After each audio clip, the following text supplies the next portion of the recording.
Anne-Cécile, notre reporter au pays de Donald Trump, a rendez-vous avec un grand optimiste. Depuis un quart de siècle, l'Afro-Américain Daryl Davis n'a qu'une obsession, discuter avec les pires ennemis des Noirs en Amérique, les cagoulés du Ku Klux Klan, histoire de comprendre ce qu'ils ont dans la caboche. Mais enfin, Daryl, t'as jamais eu envie de leur coller une bonne trempe, plutôt? Seulement quand j'ai été attaqué physiquement. Là, ouais, j'ai répliqué. Mais sinon, non. J'y suis jamais allé avec l'intention d'être violent. Créé en 1865, le Ku Klux Klan est longtemps resté la plus importante organisation suprémaciste américaine. Pour eux, seuls comptent les WASP, les anglo-saxons protestants blancs.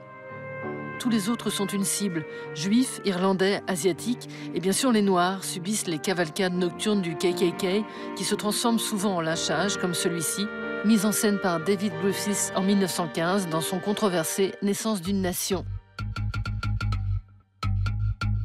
Jusqu'à son apogée dans les années 20, où il comptera près de 5 millions de membres, le KKK sera ainsi à l'origine de près de 5000 meurtres. Plutôt que de les craindre, Davis veut aujourd'hui approcher ce clan qui compte encore 15 000 membres en Amérique. Son credo, l'ignorance nourrit la peur. En les rencontrant, Davis veut les transformer, une mission qu'il raconte dans son livre « Relations clandestines ». Il y a ceux qu'on appelle les suprématistes et ceux qu'on appelle les séparatistes. Un séparatiste blanc reconnaît la présence de tout le monde. Il y a des Noirs, des Juifs, un peu de tout, des Blancs bien sûr, mais il faut séparer tout le monde.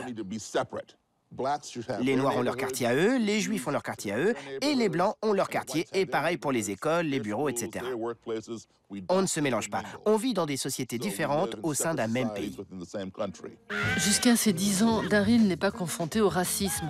Ses parents, hauts fonctionnaires, l'emmènent aux quatre coins du monde.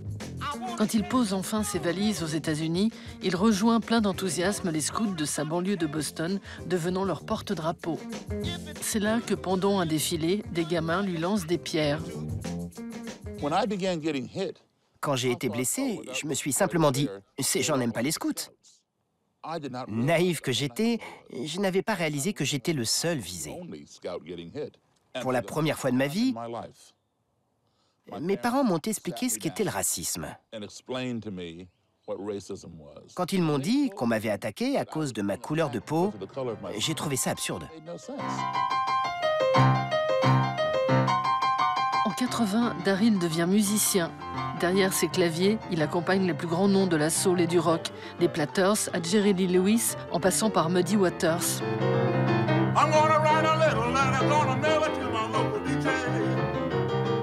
Un soir, alors qu'il joue avec Chuck Berry dans un bar country du Sud profond, une rencontre bouleverse sa vie. Le patron du bar m'a dit « Mec, j'adore ta façon de jouer. C'est la première fois que j'entends un noir jouer du piano comme Jerry Lee Lewis. » Je lui ai dit « Jerry Lee a appris à jouer comme ça grâce à des pianistes de boogie-woogie noirs. C'est de là que vient le rock'n'roll. » Il m'a dit « Non, non, non, non. C'est Jerry Lee Lewis qui l'a inventé. Aucun n'a jamais joué comme lui à part toi. » On est devenus potes. Il m'a filé son numéro de téléphone et m'a demandé de lui passer un coup de fil si un jour je repassais dans le coin avec mon groupe. Il voulait que ses potes du clan voient ce noir qui jouait comme Jerry Lee Lewis. En 2016, le documentaire Accidental Courtesy, inspiré de son livre, revient sur ces 25 années qui ont vu Daryl convaincre plus de 200 membres du clan de raccrocher la cagoule. I'll defend my race, my faith, and my homeland. Come on.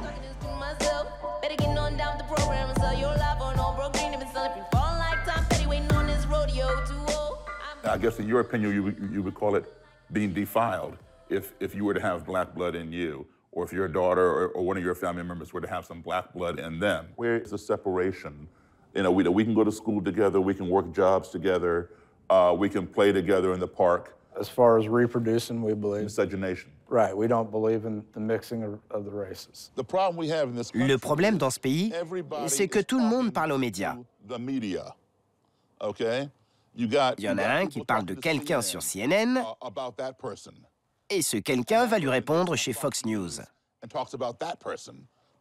Et ils parlent tous aux médias, mais aucun ne s'adresse directement à l'autre. Je peux faire ça moi aussi. Rester assis là toute la journée, à te parler du clan, te dire qu'ils sont mauvais, qu'ils ont tort. Mais ça sert à quoi? À rien. Depuis 2014, avec le mouvement Black Lives Matter, l'Amérique se découvre une nouvelle génération de militants noirs. Pour eux, le temps des blablas est révolu. Il faut répondre coup pour coup au meurtre de Noirs par la police américaine. Entre Daryl et ce nouveau Black Power, le dialogue est compliqué.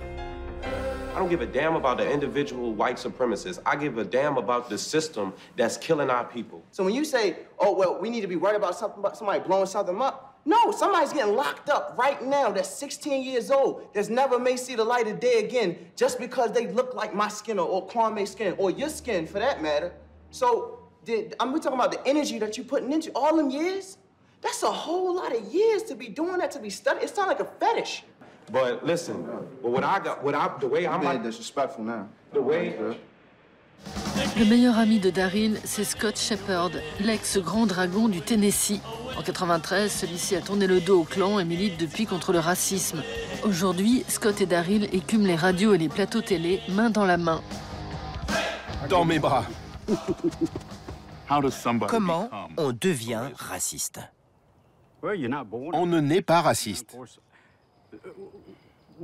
Dans mon cas, je suis né dans un environnement particulièrement raciste. Et je cherchais un groupe auquel appartenir.